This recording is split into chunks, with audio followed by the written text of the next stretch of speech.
Diqqat aholiga tezkor xabar. Ro'za tutuvchilar uchun muhim ogohlantirish. Barcha tezda xabardor bo'lsin. Assalomu alaykum do'stlar, kanalimizga xush kelibsiz. Eng so'nggi va dolzarb yangiliklardan birinchilardan bo'lib xabardor bo'lishni istasangiz, video ostiga like bosib, kanalimizga obuna bo'lib qo'yishlikni ham unutmang. Barchangizdan Alloh taolo rozi bo'lsin. Diqqat qiling. Mutaxassislar ro'za vaqtida gazli ichimliklardan tiyilishni tavsiya qilmoqda. Kun davomida organizm, ayniqsa buyraklar suvsizlanadi va gazli ichimliklar ortiqcha yuklama berishi mumkin. Iftor paytida shifokorlar oddiy suv yoki tabiiy meva sharbatlarini iste'mol qilishni maslahat berishadi.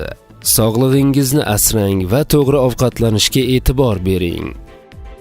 Do'stlar, ushbu foydali ma'lumot boshqalarga ham yetib borishligi uchun iltimos like va obuna bo'lish tugmachalarini bosib qo'yishlikni unutmang.